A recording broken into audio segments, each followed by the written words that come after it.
to rob them. So this is not just something, insecurity is not just something we could say, oh yeah, they're killing themselves, what people used to say. But now it's everywhere. It's everywhere. You can't even go from here to Lagos to Djibouti without thinking, hey, what's going to happen to me? Everybody knows somebody. I've met somebody, everyone who said, we still paid ransom for this person. We still paid ransom for that person. So the situation just seems to deteriorate even more and more. And we would hope that at least, government would, have a listening ear, find out what the problem is, and do something, as opposed to say don't criticize, don't protest, don't do this, don't do that. All right, so I will be having this conversation or progressing this conversation with somebody who is always very, very passionate about Nigeria. I love to talk, especially during this time. I know that oftentimes women don't call on radio stations, perhaps you are busy doing school runs, but I know a lot of women who walk up to me and say, I listen to you in the morning. I wish we would call. I wish we would realize that we do have a voice and we can use it. So every time I see a woman who is, outspoken and speaking courageously and bravely about the situation of things in the country, informing herself about the situation of things in the country, it's always great to have conversations. And Femi Bokno-Arigbede is the Executive Director, Initiative for Information, Arts and Culture Development in Nigeria, the Director, American Corner, Ibadan. She's going to be talking to me, but I'm going to take a short commercial break first before I invite her on.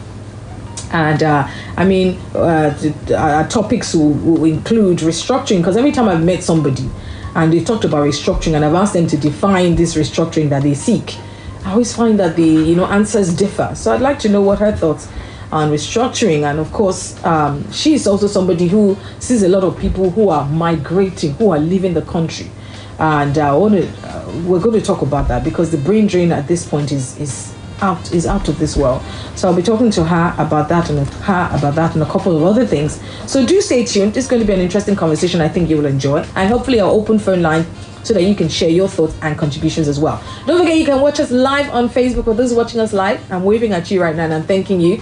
Also, I only ask for one thing: share the video. Don't be stingy. Share the video to your community. Just click on the share button below. You can share on Twitter if you like. You can share to your Facebook community, whichever one. Just make sure you share the video so that people can also join this conversation I'm about to have with Femi Bokno-Arigbede. It is Beyond the Surface, and I'll be right back.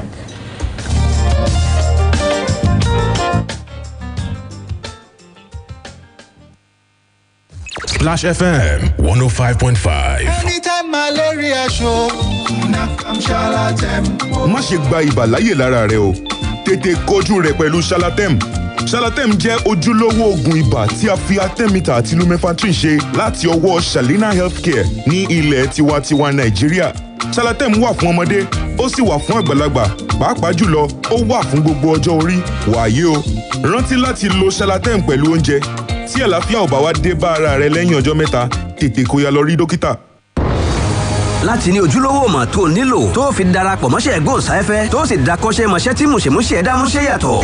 Splash FM Media Academy ti pèsè ìdánilẹ́kọ̀ọ́ tó gàgàǹgbá fún gbogbo ẹni tó nífẹ̀ẹ́ láti dojúlówó agbóhùnsáfẹ́fẹ́ tàbí ẹni tó fẹ́ fìmọ̀ kúmọ̀ nídìí iṣẹ́ gbóhùnsáfẹ́fẹ́ tẹ́sí gbàwé ẹ̀rí mo yege. Àwọn ìdánilẹ́kọ̀ọ́ Splash FM Media Academy dá lórí Introduction to Presentation, Program and Content Development, Journalism, Basic Production, Digital Media, Yorùbá Presentation, tó ń ti ìtọ́sọ́nà lórí ìṣẹ́yọni pẹ̀lú àwọn gbajúgbajà agbóhùnsáfẹ́fẹ́. Fún ìforúkọsílẹ̀ àti ẹ̀kúnrẹ́rẹ́ àlàyé ẹ lọ sí Splash FM Media Academy tó wà lẹ́gbẹ̀ẹ́ White House Fẹ́lẹ́lẹ̀ Ìbàdàn tàbí kẹ́ ẹ kàn sójú òpó ìtàkùn àgbáyé wa pẹ̀lú www.splashfm1055.com/academy 0705-439-3332 tàbí 0805-699-8676. ẹ sì lè kàn sórí Facebook, Twitter àti Instagram wa @Splash FM Media Academy.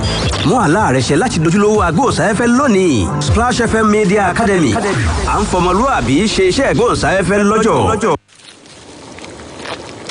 Hey, why did you put it in the pot like that? You're supposed to break it first.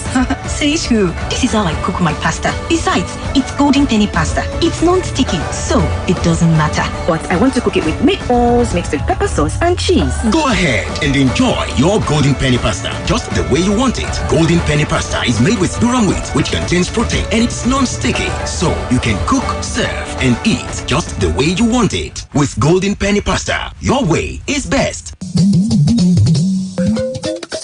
Bẹ́ẹ̀ni o, Panadol Extra náà ni. Panadol Extra. Ó tún ti ń bẹ báyìí nínú ìdí kékeré oníkápẹ́lẹ̀tì mẹ́rin láàdọ́ta náírà péré. Panadol Extra kan náà ni. Panadol Extra mú tura bẹ́fọ́rí, ìrora ẹ̀yìn, ìrora oríkèé, ìrora nǹkan oṣù àti ìrora eyín. Tí ìbá ṣe Panadol, kò lè jẹ́ bí Panadol. Tá ìpadà ò bá sí lẹ́yìn ọjọ́ méjì, lọ rí dókítà. Panadol Extra ní paracetamol àti caffeine nínú. Kò sí fáláboyún àtàwọn ọmọdé tọ́jú orí wọn kéré sọ́dún méjìlá. As the best man, I'd like to give a toast. But first, I have a few things to say. The money they are spraying the couple is reducing. It seems some people have rubbed glue under their shoes to pack it. Clearly, he's been watching comedy nights or maybe My Siblings and I on Africa Magic Urban, DSTV channel 153. Now, you too can get inspired by our local entertainment. Get a HD decoder, dish, plus 1 month DSTV compact subscription for only 18,600 naira. Because great stories start on DSTV. Chinedu! Don't worry, Ma. He'll be home on time, just like his dad. Are you sure? Yes, Ma. I'm cooking their favorite jollof with Sonia tomato mix. They are here. Hey, is the jollof ready? See? Right on time. Your loved ones will always rush home for tasty meals prepared with Sonia tomato mix. Mommy, the jollof is yummy. I wouldn't miss this jollof for anything. It's so good eating together with a family. Yes, Ma. All thanks to Sonia. Sonia tomato mix brings you together. Proudly Nigerian. When malaria won't show power for your side, it gon' knock you down. I'm a damn soft gel. Me, I can tell you no say. Malaria medicine we no get bad taste or bitter taste for mouth. And it easy to swallow. Try. I got red game changer. I'm a damn soft gel. When your mind gets set, go. I'm a damn don't start to come out. Malaria for your body. Try. Sharply be that. Use a damn soft gel. Bounce back easily. Make you day in charge of your game with Amatem soft gel. Amatem soft gel. Now to treat malaria. If body not well after 3 days, see a doctor. Splash FM 105.5.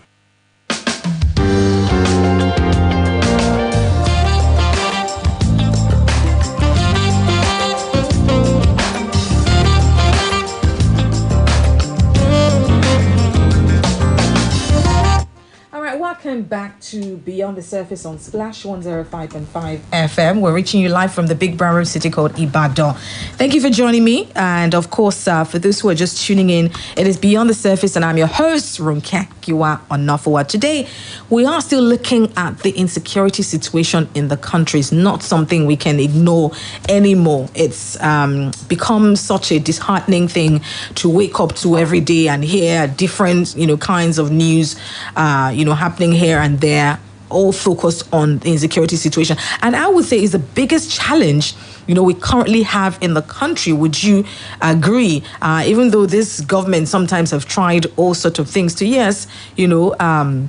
launder, or sort of manage the information and manage the situation of things in the country. They are constantly on television interviews, defending, and maybe fact-checking some of the things that we see out there. But I would say is one of the biggest challenges we currently have right now. So we cannot, pretend it's not happening. I have with me today Femi Boknorigbe, the Executive Director, Initiative for Information, Arts and Culture Development in Nigeria, and Director, American Corner, Ibadan. Good morning, Femi. Good morning, Femi. Are you there? Okay. All right. So I'm going to have her back here in a moment. Hello, Femi. Good morning.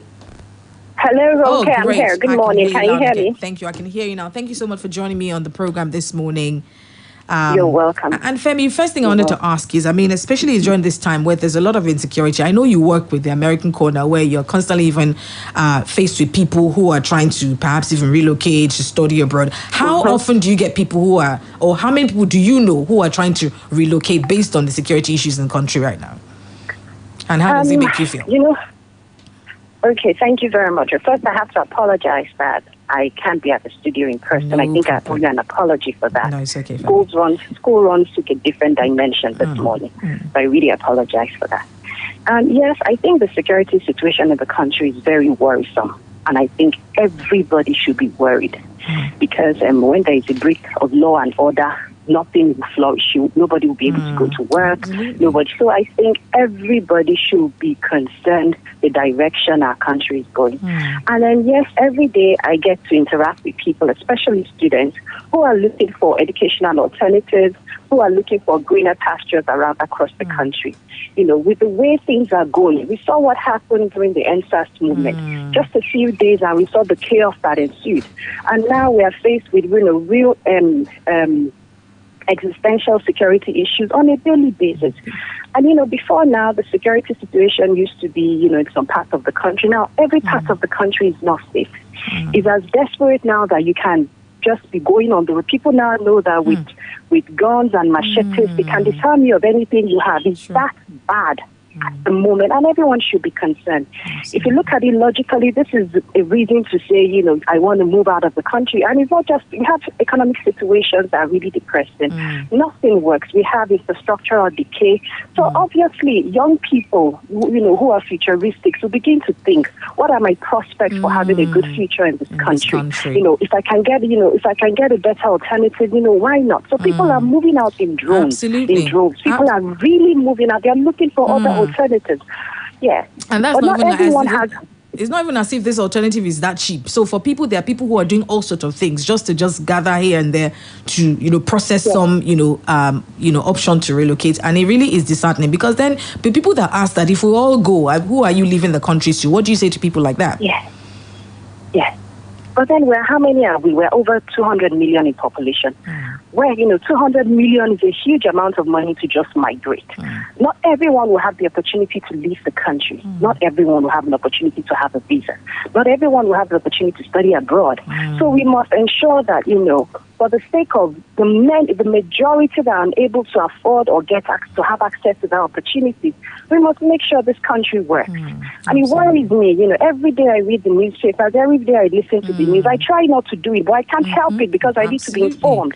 So every day I read the newspaper and listen to the news, it's always a security situation. It's always 200 people have been kidnapped, 18 people have been killed, someone was shot dead. Very depressing. And Femi, it's not like the insecurity issue is the only challenge you have in the country, but it seems to have shadowed everything else. And do you think that the problems like the economic problems we even have, issues with corruption we have, all stem from this? Do you think they're rooted to the insecurity issues, even though this has overshadowed everything else? Okay, when there is insecurity, now this government, if you remember, one of the strengths of this government coming to office was, we thought we were electing a former military general who will solve the security. The government was elected based on the strength that he will solve our security issues and economic issues. But then if there is no security, you can't talk of economy, okay? You can't talk of any economy. Now Nigerians are saying, we even want corruption. Bring corruption back. We don't want insecurity. Yes, Nigerians are saying, I think we can deal with corruption. Nobody can deal with insecurity. Look across the world. Look at where they have security challenges. Look at Syria, for instance. Few weeks ago, about a month or two ago, we commemorated the Rwandan genocide. Look at all that history, and you see there's the same semblance in Nigeria. The politics is so heated up, it is boiling, and it's so unfortunate because where there is insecurity, nothing works. You won't be able to go to work, Ronke. I won't be able to, you won't be talking about school runs this morning. Everybody will be running for their lives because the security of life is the first major priority of any human being. You want to stay alive first before you start talking about the economic challenges and all that. Yes, I think the security, and I think, and we want to see more action from the government. We want to see that, and I think it's becoming very structural now. It's becoming institutionalized. We want to see government take more action. People are making money. economic insecurity, there's a whole economy around it, and people are taking advantage of it. And government cannot continue. The first priority of government is to protect life and property of its citizens. Any government that fails to do that has failed in its entirety. As it is now, where Nigeria is edging towards becoming a failed state, if anarchy takes over, Ronke, you don't even want to imagine. I have read about it, I've seen it. If anarchy takes over, you don't even want to imagine. People will walk on the street, you are not safe. It used to be in some parts of the country, but now it's everywhere. Nobody is safe. It's as bad as people now know, and then people don't have any means of defense. The government has said no one should, they have prohibited proliferation of arms. Nobody can, you can't even buy a gun or something. Yourself. And then the guns, the arms you are preventing away from people that want to defend are in the wrong hands. So there's no means of defense. People now know that they can just walk into your house with a gun or machete. They can be possessive, and Nigeria is edging towards that. That is what I'm very fearful of. Very fair. And the government, we must see that the government understands. A lot of one of the things like costing that's aggrieving people is they don't feel the government. We don't see that we have a commander-in-chief.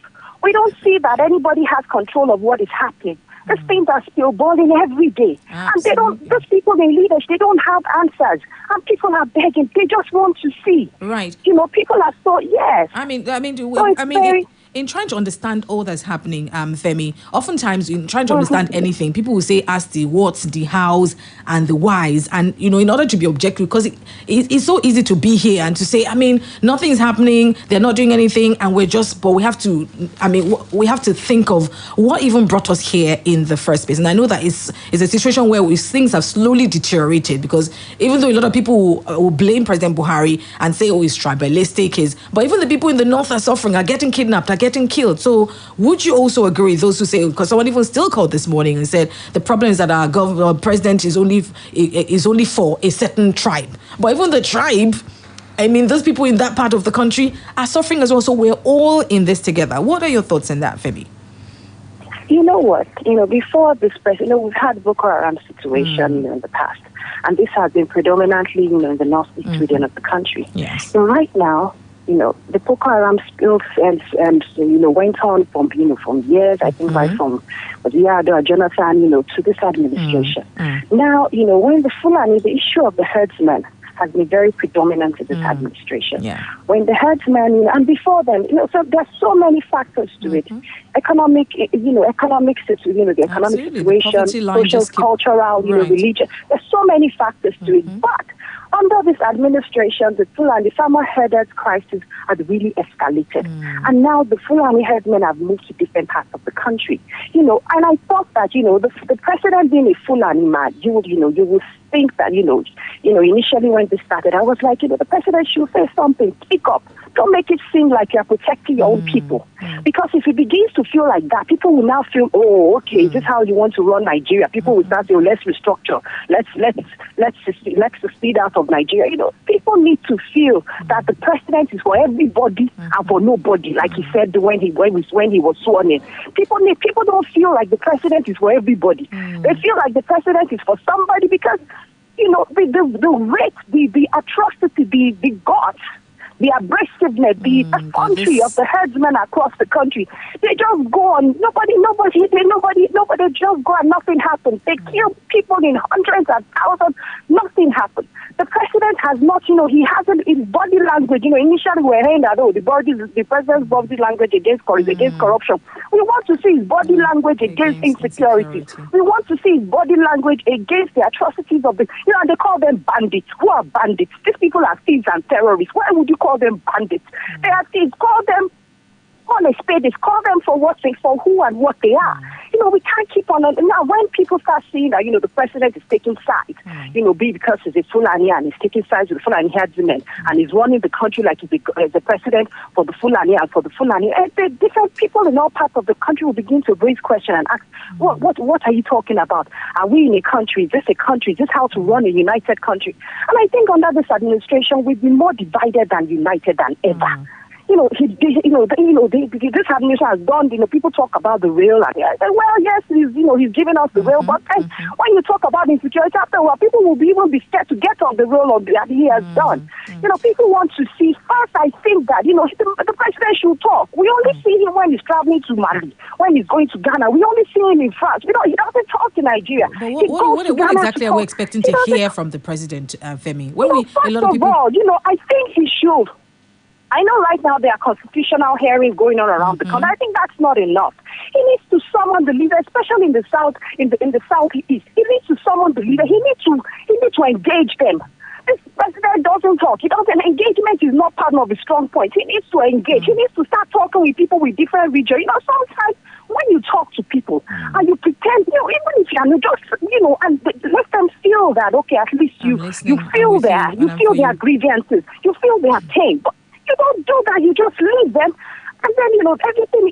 You have to talk to them. He doesn't talk. It's only his aides that talk. His Gaba, Shehu, Femi Adesina, and all his aides around him that talk. But the man never says anything, and he's the commander in chief, and he doesn't say anything. People will go and kill. The herders will go to communities and kill farmers. I think that's the height of injustice. Absolutely, and he wouldn't say anything. And you're from the same tribe. If you are really serious about a united Nigeria, the man must do more than he's doing. I think if the president, like somebody said, if the president knows, the security of the country in his hands, and if he really wants the security, to get resolved, the security issues to resolve the security in his country, he knows exactly what to do. His body language should speak that language, that he's not tolerant of it. He's tolerant of these things, and we can't continue. It's very painful. It's very worrisome. We cannot absolutely continue like this. Children will go to school, and you call them bandits. Some pigs and terrorists will go and pick them because they know that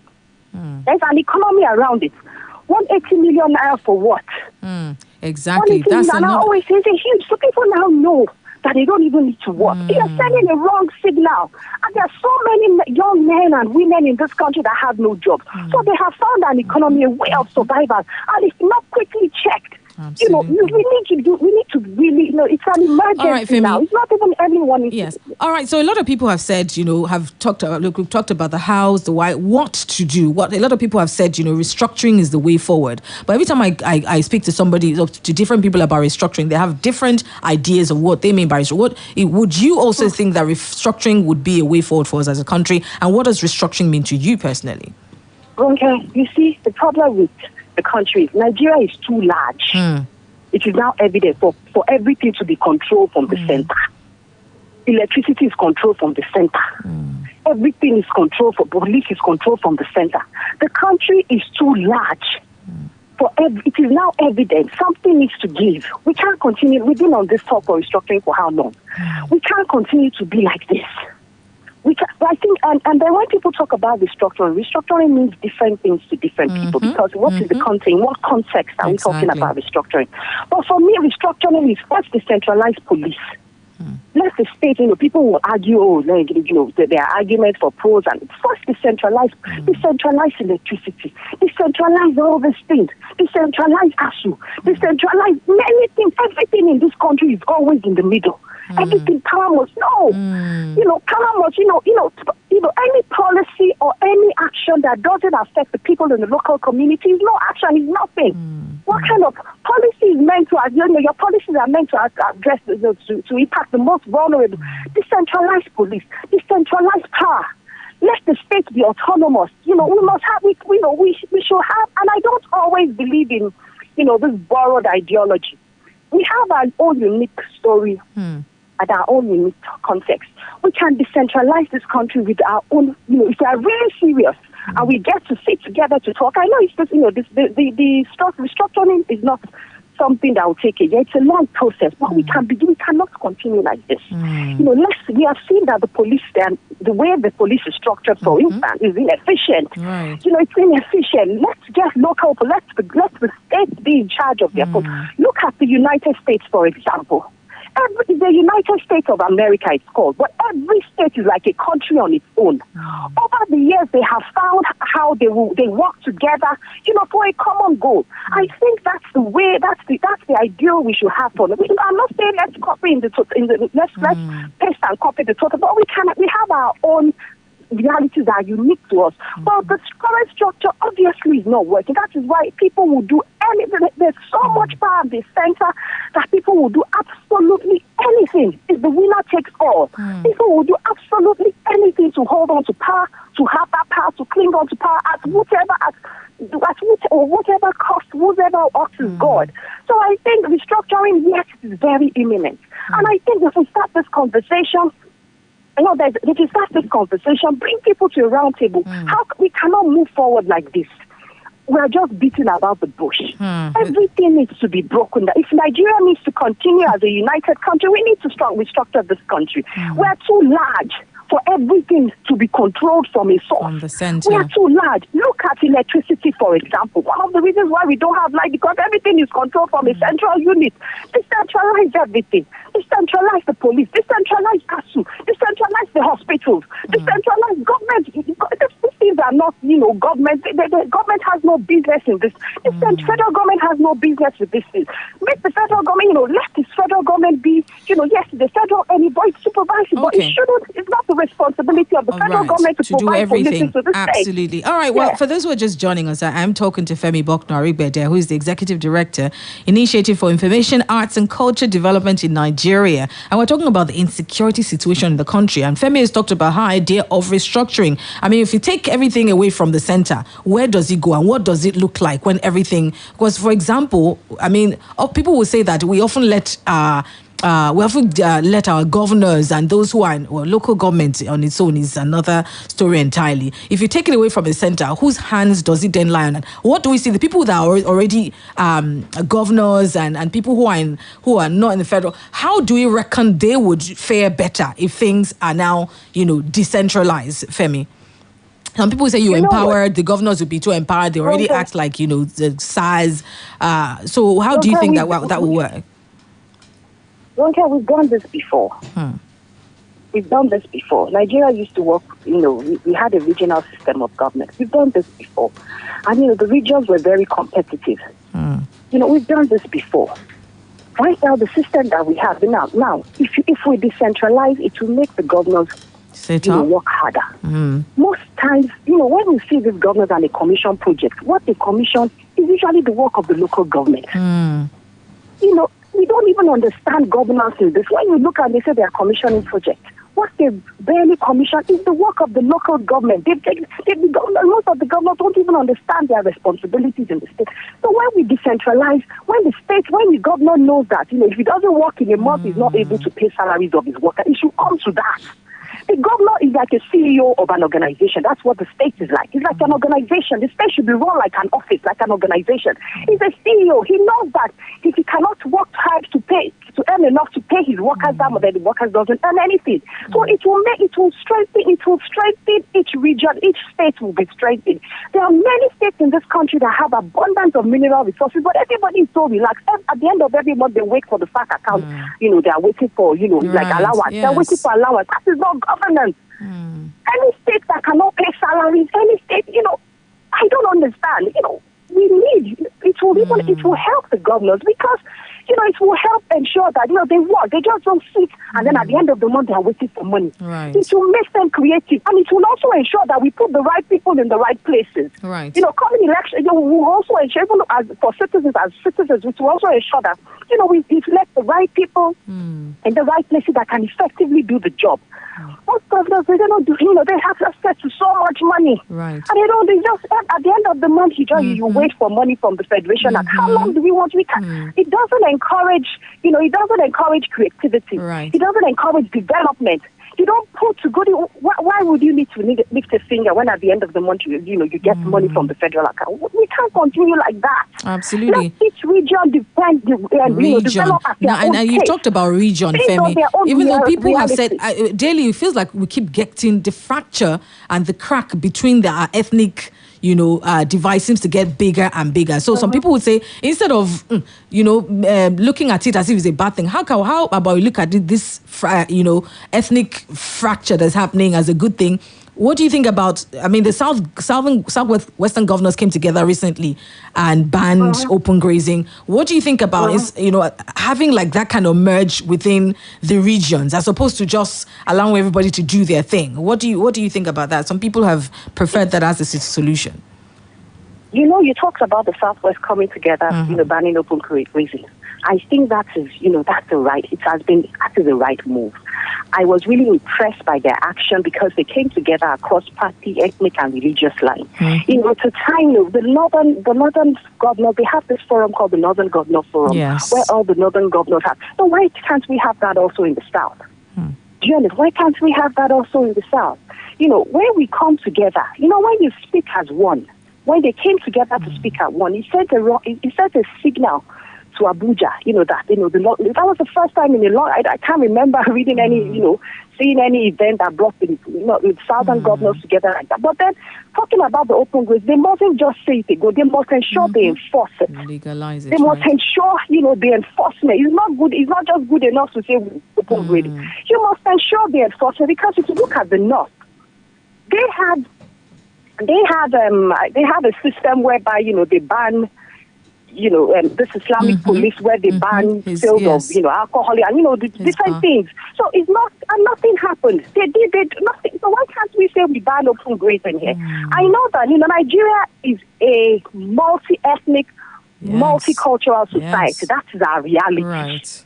Even in Yoruba, you will have people that say they are from Ikiti, they are Yewa, they are Ijesha, they are, that is our reality. We are so multi-ethnic, and I don't think, that the diversity should be a strength. I think that, even at that, like we talked about, we've done this before, like I said earlier. There was a time when, we operated in regions. There was a time we will find a way out. But the present system that we're currently working on right now, it's not working for anybody. As far as you're concerned. It is outdated. Right. It has expired. It cannot move us forward. Anyone that still wants to, anyone that still thinks this is the right way to go is either feeding directly from it or profiting from it. It's not working. Our diversity is our strength. It should be our strength. Diversity means people bring different perspectives from different angles. It should be a strength. Absolutely. And one other thing that the rising insecurity has empowered is obviously the separatist cause. We've talked about regions coming together, but then they're under, like IPOB, for example, called for a sit at home, and people actually sat at home. What does that say, to us? Would a Sunday Igboho, for example, say everybody sit at home? Not that we're saying that will happen here, but it happened in the East, and they actually, so what does that say? What happened, it shows that, people are very loyal to language, culture, and religion. People's loyalty, especially in this country, language, culture, and religion. The IPOB situation has been long-term coming. Long-term people coming. Are scared now. People are scared. Yes, everybody is culpable. Everybody, is guilty of that situation. We have left it for too long untended to. We have decided that we're not going to speak about it. And when Chimamanda Ngozi Adichie talked about the tragedy of a single story, the IPOB situation is a good example. The Nigerian government has failed to talk about that story, failed to discuss that story, and we have left it. Pretend that if I ignore you, then you will go away. And they have told the stories to the younger generations. And when you want to tell a story, like a husband and wife that they are fighting at home, you want to tell a story. The husband will tell a story to suit his own side. The wife would also tell a story to. So we have left the story for so long. We have left it unattended to. Now, the younger generations, after the generations that experienced the civil war, still held on that. They built on that resentment. And if you look at what is happening around now, it's history repeating itself entirely. If you look at it, history is repeating itself. They are deliberately escalated the politics, things are getting heated up. If you look through history, if you look through Nigerian history, this is the semblance of what happened in 1966 before the Civil War. History is repeating it. And then and the thing in Nigeria, we don't learn. We don't sit down, we don't learn. Do we teach history? How do we remember the things that happened when we're not talking about it and we're not teaching people about it? And the thing is, they will say they don't talk about history. And the thing is, if anything is not working in this country, it is always linked to people's ego. It is always somebody, there's always somebody at the center of it, that Why would we talk about? Look at the Rwanda. Recently they were commemorating the Rwandan memorial of the Rwanda. No, the civil war. Yes, the civil war. And I was looking at history. And I began to ask myself, why hasn't we had any attempt at least to commemorate? People will argue this back and forth. But I think that when you leave a story, when you can't see, that's the same thing we're doing with everything in this country, with the restructuring, with the current system. We will say, let's not talk about it. And we say, okay, it will come to a breaking point. And every day our population in this country keeps expanding. I don't even think we have, correct statistics of the numbers in terms of numbers. I don't think anybody knows how many we are. People are, the population keeps expanding. Things keep getting bad. And I think that, I don't know, if someday, with what is happening in the South, and the thing with the Southwest again is, I don't think we're ever really, really united. I don't think we have a plan. That's what I believe. Anyone can argue back and forth. I don't think as a people, I don't think we really, have a solid plan like all the regions have. Okay. All right. So, we don't have too much time, Femi. Those who cannot afford to travel out and carry their family, what would you say to people who are here? What would you say we do next? Keep talking. You can't even protest in peace. What would you say? Not everybody can, like you said, not everybody can afford to travel out of the country. People who are here, there are people who are even, at least few who are patriotic. What would you say we do? I think that everybody, if you call yourself a Nigerian, everybody should be concerned. And we should be given to the time we must begin to start asking questions. We must begin to start asking questions from our government. Why would they kidnap students and if their parents are looking for money? Those are questions. Those are questions Nigerian Students, Association of Nigerian Students should ask. Those are questions ASU should ask. Why would they kidnap students? And there's no effort from the state, from the federal, from the security forces. Why would that happen in a country with a supposed constitution and law? And why would that happen? And we must begin to start asking questions. Because it gets out, we must begin to start demanding. And we must begin to start asking, we must begin to query things. Let's start asking, why would such a thing happen? Why would students go to school? And then people will come and kidnap them and then they start negotiating. These are things that we shouldn't just let it lie under the carpet. I appreciate the fact that, there's constitutional engagement going on around the country. But is that enough? Will that solve our problem? Time will tell. But I think everybody in this country should please be concerned. Show concern, in your family, be concerned. Wherever, be concerned. And everybody should be security conscious. Right. Be concerned, show concern. Because if anything happens, like I said, not everyone has, capacity to run out of the country. Not everyone has a plan B, like Pastor Adifa has. Not everyone actually, unfortunately, not everyone has. And even if you have a plan, there are 200 million. How will we spread across that? Not 200. If half of us move to Ghana will go to any country. The country will collapse.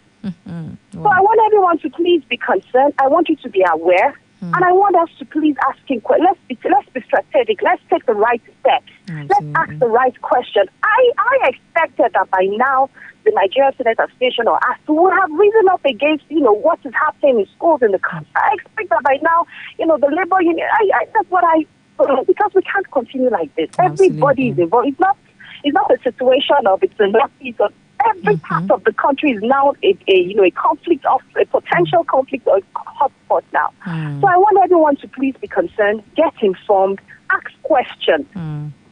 See what you can do in your own little way to contribute positively to the situation. See what you can do. Be aware of see what you can do to contribute. That's basically what I can offer. Thank you. Yes, absolutely. Thank you very much, Femi. Thank you. I always appreciate you being here. You're a passionate Nigerian. I always love reading your WhatsApp stories. It's always, it always challenges me. So thank you so much for the challenge. Thank you very much for your time here. We appreciate you.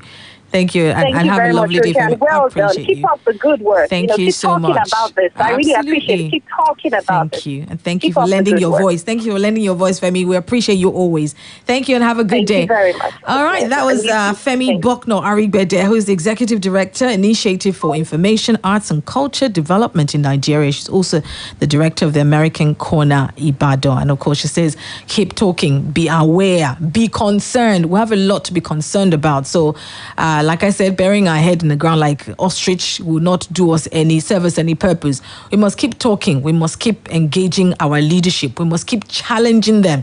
Even when they don't like criticism, we must not stop criticizing. We must keep challenging them, and we must, of course, continue to be concerned. Let us not be dissociated or dispassionate about this country. We cannot afford to be dispassionate about our country, Nigeria. Even when you move abroad, you will still have some family member that's here. And, and no matter where you move, this is something that just ties your heart to home. And you don't want your home to fall apart. We don't want Nigeria to fall apart. We want Nigeria to work. It might take a while, but I believe in Nigeria. As you can see, I was stuttering there. So I believe in Nigeria, and I know that Nigeria can work. All right, so that's all we can do today on Beyond the Service. Thank you very much for joining me. Thank you. I hope you enjoyed that conversation. I wish I could take telephone calls, but I only have about, 2 minutes? 2 minutes. So if I could get one person who wants to contribute to this conversation in 2 minutes, I would appreciate that. So I think I've got somebody here. All right. Let's connect this. This is not connected. Okay, so if you can contribute in 2 minutes, so that at least we can have an external voice. I would love to hear from you. Hello, good morning. Hi, good morning. Okay, sorry, 1 second. Let's just sort that. Great, thank you. Just hold on 2 seconds. We're just gonna, okay. Oh, sorry, 1 second. Just hold on a second. Just hold on 1 second. All right. Okay, is he live with us? Hello? Oh, okay. Let's use the speaker. Let's use the speaker. Okay, we apologize. We're just trying to reconnect the telephone lines. All right, hello? Are you still there? Hello? Oh, hello, good. Hello. What's your name, Hello, please? good morning. Good morning. It's Izzy. Okay, hi, Izzy. Go ahead. Yeah, I think that structuring in Nigeria would either come in two ways. It's either we allow it or it forces itself on us. I compare Nigeria to three sticks that are joined by a nail. And for you to separate the sticks, you need to forcefully pull it. So the regions are, yes, they are trying to force themselves. And when you do that, there's a lot of injuries. So Nigeria has been nailed. So we just have to give room so that by the time we're leaving that nail, let's take our time to go. This time around, the person is trying to force itself out. And with that, there's going to be collateral damage. Exactly, to life. So those in power, they love power. They see that this power is sweet. How can we just allow restructuring? No, I want to be there. I love power. Oshibajo loves power. Buhari loves power. You can give all that. I want to deploy 100 soldiers to Southeast. You have the power, but at what cost? Thank you. Thank you very much, Eze. That was a great story you told there. Thank you. We appreciate it. And we appreciate you for listening and for participating, for being a part of the program today. Let me see. 9 o'clock is time for Tifun Tedo, and I'm sure you're waiting. You can't wait. They'll be coming up in a moment. And then, of course, we've got so much more in store. At 1 o'clock, I'll be here to bring you the news at 1. So make sure to stick around. All right. I'm Ronke Giwa Onafuwa. A great thank you to our guest, Femi Bokno Arigbede, and a great thank you to you for listening. Once again, happy new month. And I really do pray that this month of June will bring us happiness, joy, lots of good news, lots of goodness for the country. All right, I'm Ronke Giwa Onafuwa. Good morning and thank you for listening. Splash FM 105.